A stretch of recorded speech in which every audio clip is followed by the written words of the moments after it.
Lecture du livre du prophète Ézéchiel. Voici les paroles que dit le Seigneur. Je sanctifierai mon grand nom, profané parmi les nations, mon nom que vous avez profané au milieu d'elles.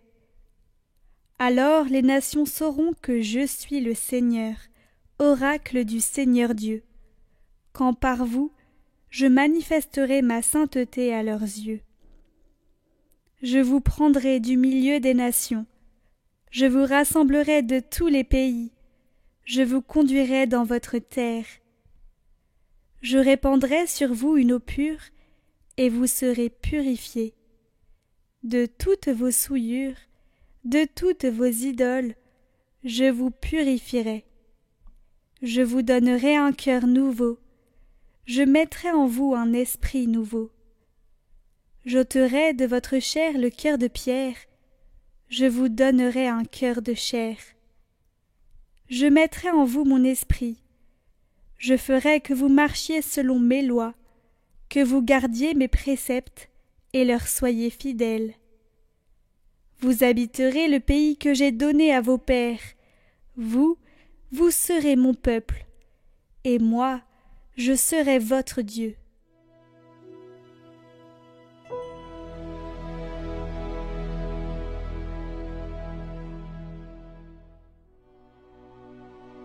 Je répandrai sur vous une eau pure, et vous serez purifiés. Crée en moi un cœur pur, ô mon Dieu, renouvelle et raffermis au fond de moi mon esprit. Ne me chasse pas loin de ta face, ne me reprends pas ton Esprit Saint. Rends-moi la joie d'être sauvé, que l'Esprit généreux me soutienne. Aux pécheurs, j'enseignerai tes chemins. Vers toi reviendront les égarés. Si j'offre un sacrifice, tu n'en veux pas. Tu n'acceptes pas d'holocauste. Le sacrifice qui plaît à Dieu, c'est un esprit brisé. Tu ne repousses pas, ô mon Dieu, un esprit brisé et broyé.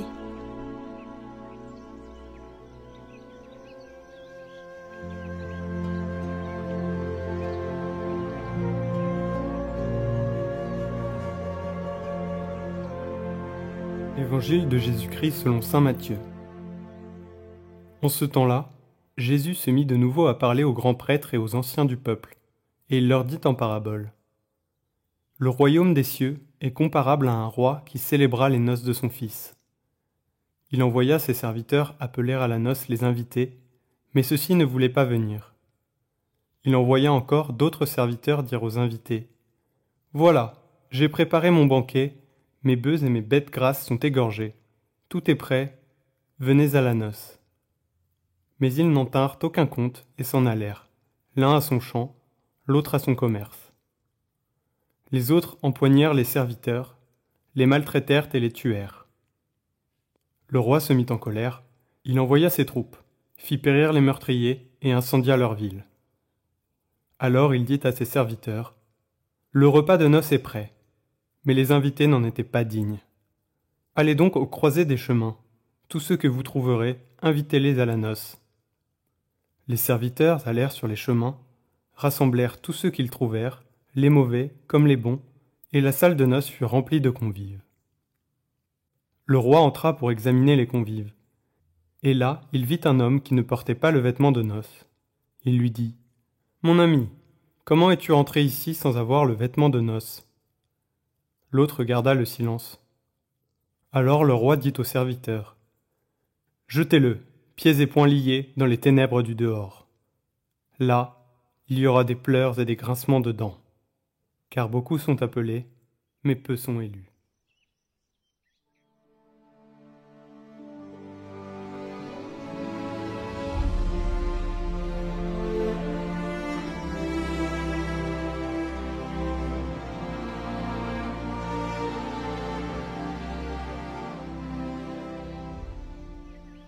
Aujourd'hui, nous célébrons la fête de Marie, reine.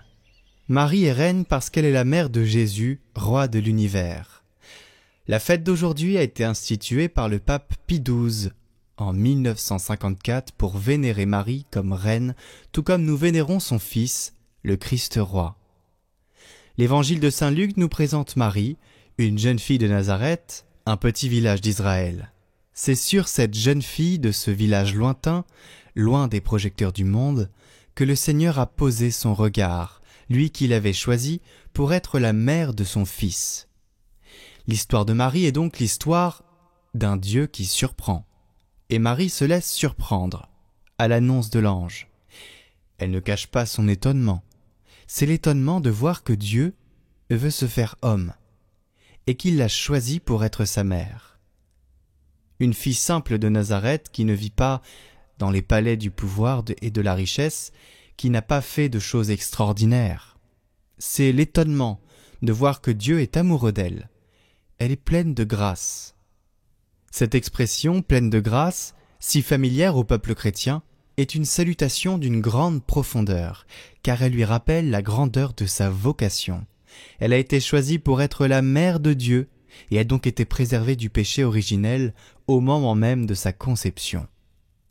La pleine de grâce est le nom que Dieu lui-même lui donne pour indiquer qu'elle a toujours, et pour toujours, été la bien-aimée, l'élue pour recevoir le don le plus précieux, Jésus, l'amour incarné de Dieu. En contemplant notre Mère Immaculée, belle, totalement pure, humble, sans orgueil ni présomption, nous pouvons reconnaître notre véritable destin, notre vocation la plus profonde, être aimé, être transformé par l'amour, par la beauté de Dieu. Dieu a posé son regard d'amour sur chacun d'entre nous avec un prénom et un nom. Comme Marie, il nous a choisis avant la création du monde pour être saints et immaculés. La Vierge Marie est ouverte à Dieu, elle lui fait confiance. Même si elle ne le comprend pas complètement, elle se laisse surprendre. Voici la servante du Seigneur, qu'il me soit fait selon ta parole. C'est sa réponse. Dieu nous surprend toujours. Il brise nos projets, bouscule nos plans et nous dit « Fais-moi confiance, n'aie pas peur, laisse-toi surprendre.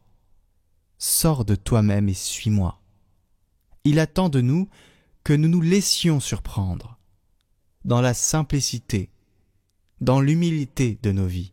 C'est là qu'il veut se montrer. Considérons maintenant la royauté de Marie, qui n'est pas comme celle des autres rois, comme dit le pape Benoît XVI. Elle participe à la responsabilité de Dieu pour le monde et à l'amour de Dieu pour le monde. Il y a une idée vulgaire commune de roi ou reine. Ce serait une personne ayant du pouvoir, de la richesse. Mais ce n'est pas le type de royauté de Jésus et de Marie. Pensons au Seigneur.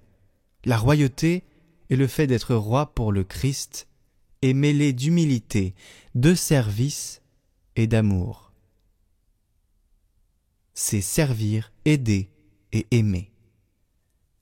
C'est cette attitude de service qui nous encourage à nous tourner fréquemment vers Marie, qui peut intercéder pour nous, en tant que mère et reine. Marie a un réel pouvoir, mais elle le met au service de ses enfants, avec une profonde humilité. Saint José Maria l'exprime ainsi.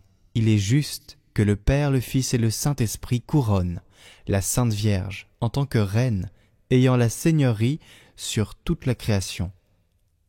Aie donc recours à ce pouvoir, plein d'une audace filiale, unis-toi à cette fête du ciel. Alors en cette fête, tournons-nous vers notre Mère, Sainte Marie, Reine, qui par son pouvoir royal nous obtient les grâces dont nous avons besoin sur notre chemin vers le ciel.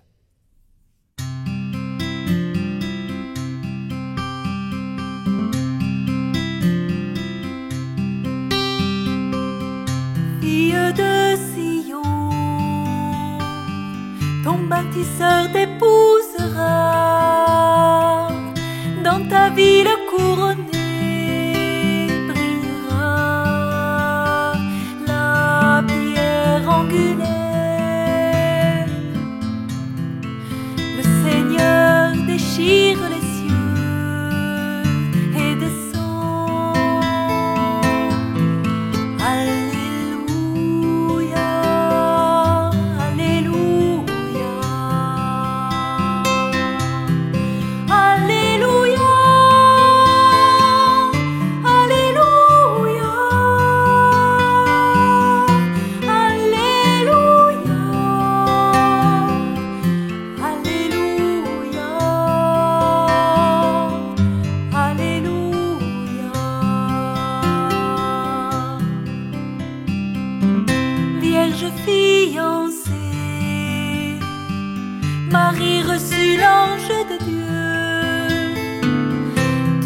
enfantera le Fils du Très-Haut, germe de David. Le Seigneur déchire les cieux et descend. Mon âme exalte le Seigneur, exulte mon esprit en Dieu mon Sauveur.